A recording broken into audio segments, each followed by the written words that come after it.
O que eu tenho para dizer sobre a guerra agora? São duas atualizações muito importantes. Atualização número 1. Você sabe que Israel está cortando, tá, a água e a gasolina da faixa de Gaza. Você sabia disso? Eu vi eles passando um concreto lá. Pois é. E aí vem a pergunta, né? Eu vou dar uma opinião polêmica sobre isso. Vamos dar uma opinião polêmica? Vamos polemizar essa live aqui? Eu vou te dizer uma coisa. Qualquer reducionismo nessa história é um reducionismo burro. Qualquer lado que você acha que está certo e você argumente de forma primária, você está sendo burro. Burro. Por quê? A começar que o conflito Israel-Palestina não é um conflito sobre dois povos homogêneos. Começa por aí. Os judeus, eles não são homogêneos. Não são todos pensando exatamente a mesma coisa. A Palestina, a mesma coisa. E tem mais uma questão. Existem outras fronteiras e outros conflitos paralelos ao conflito Israel-Palestina. Então, por exemplo, o conflito de Israel com o Egito. Você sabe qual que é? O conflito de Israel com a Jordânia. Você sabe qual que é? Então, assim, não é uma coisa simples. Não dá pra você dizer assim, ó, peraí, aqui existem dois times, o time do bem e o time do mal. Não é assim.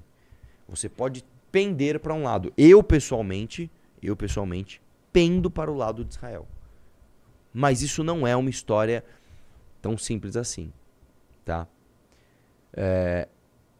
Sem fazer juízo de valor, eu vou dizer para você qual é o maior apelo de cada lado, tá? O maior apelo, porque assim, ambos querem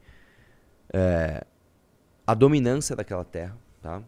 A terra é sagrada para os dois, tá? Ambos dizem, o meu Deus, o meu mito fundador, ele diz que eu preciso morar exatamente aqui, tá?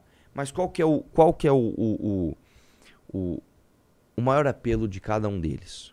O maior apelo de cada um deles é o seguinte: Israel diz assim: esta terra é a terra prometida para mim. E o meu povo sempre foi judiado. Inclusive, a palavra judiado vem de judeu. Desde a invasão do Egito, desde da escravização do povo judeu por Babilônia, por Egito, nós sempre fomos massacrados, nós nunca tivemos um lugar para chamar de nosso. Nós precisamos de uma nação para que a gente viva e que a gente tenha o nosso próprio Estado. Esse é o maior apelo dos judeus. E quando da Segunda Guerra Mundial, quando acabou a Segunda Guerra Mundial, que todo mundo viu o Holocausto, o apelo mundial para duas coisas, a não guerra e não vou dizer uma compensação, mas um lugar para os judeus, foi muito grande. Por isso que a ONU delimitou nos anos 47 o Estado de Israel. Qual o apelo do outro lado? O maior apelo do outro lado é: essa terra é sagrada para mim também e eu já estava aqui.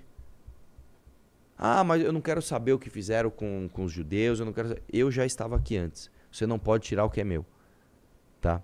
Esse é o maior apelo dos dois lados. Existem muitas camadas nessa história, tá? Não dá para você pegar e simplesmente olhar e falar, eu de uma forma rasa, eu acho que o lado é esse, tá? Eu pendo para o lado de Israel, por quê? Porque eu entendo que Israel admite a existência de dois estados, o Estado de Israel e o Estado da Palestina. E a Palestina não admite. A Palestina simplesmente não quer que exista o Estado de Israel. Então eu pendo para o lado de Israel. Outra coisa, o número de barbárie e de radicalismo e de violência, ele é maior do lado do palestino, tá? A intolerância, inclusive, por exemplo, com homossexuais, ele é muito mais latente no lado palestino do que do lado de Israel. Agora, dá para dizer que os palestinos são sempre os mauzinhos e os judeus são sempre os bonzinhos? Não. Existem relatos de atrocidades sempre dos dois lados e, de novo, terror gera terror. Terror gera terror. Uma coisa que eu vou dizer também é o seguinte: O terror, ele é uma ferramenta muito ineficiente de extermínio de povos. Você sabia disso? A gente tem uma impressão, né, quando a gente vê essas notícias, de se sentir extremamente vulnerável a um ataque terrorista. Porque realmente um ataque terrorista, ele não é uma guerra com honra. Ele não é o seguinte, nós vamos brigar. Mandem os seus que nós mandamos os meus. E vamos ver o que vai dar. Não é uma guerra honrada. O terrorismo, ele é necessariamente algo que atinge civis, que atinge mulheres, que atinge crianças, que atinge senhores idosos, que assim, não existe nenhum código de honra. Tá? O que faz nos sentir vulneráveis. Porque os ataques geralmente são ataques surpresas.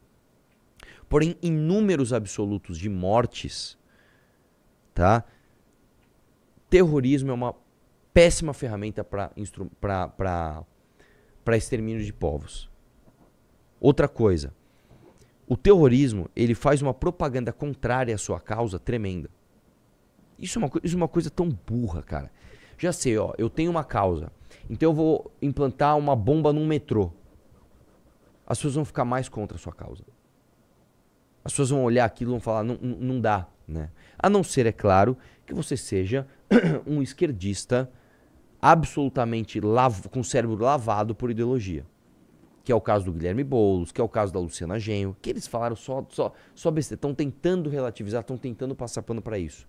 No meu vídeo de hoje, inclusive, a gente vê isso em detalhe. Tá? Então, simplesmente, cara, independente da tua opinião sobre Israel, sobre Palestina, não dá para você relativizar grupo terrorista. Tá? Uma confusão muito comum, né, é do Hezbollah com o Hamas. Eu, na escola, quando eu estudava isso, eu sempre tinha essa confusão. Tá? No vídeo de hoje, inclusive, eu explico. E o Hamas, por alguns, ele é considerado um governo legítimo da faixa de Gaza. Tá? Por uma minoria. Aqui gera mais confusão. E para a maioria sensata, é óbvio, o Hamas é um grupo terrorista. O ataque do Hamas a Israel, não existe como você dizer que, olha, também tem que ver o lado dos caras. Não dá.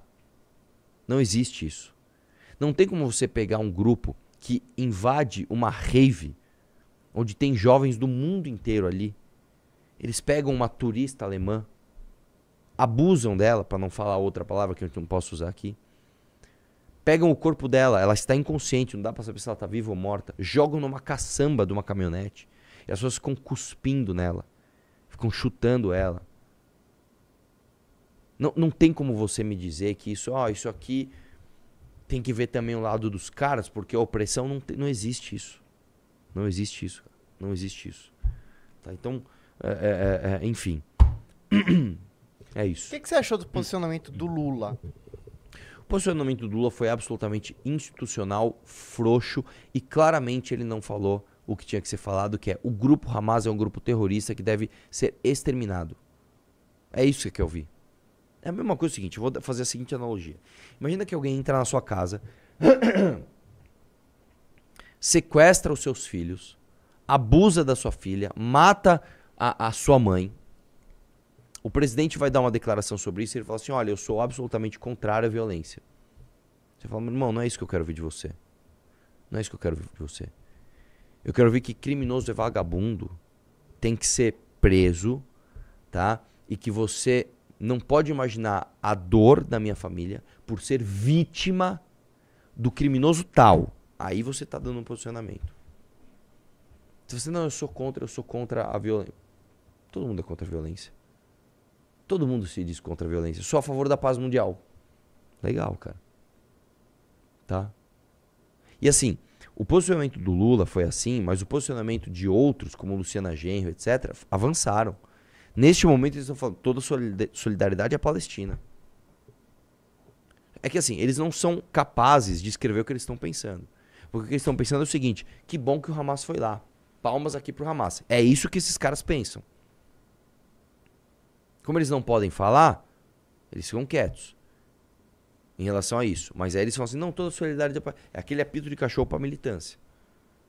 Vira e mexe, eu recebo, Renan, sou de estado. Renan, sou de São Paulo. Renan, sou de não sei o quê. Você quer ir no congresso, tá com alguma dificuldade? Renan, não tô com grana, que às vezes a grana, você tá pensando no PEC todo. Se inscreve aqui, nós vamos entrar em contato com você. Você vai no congresso. Vai entrar em contato a nossa equipe com você. A galera entra mesmo. E a galera vai...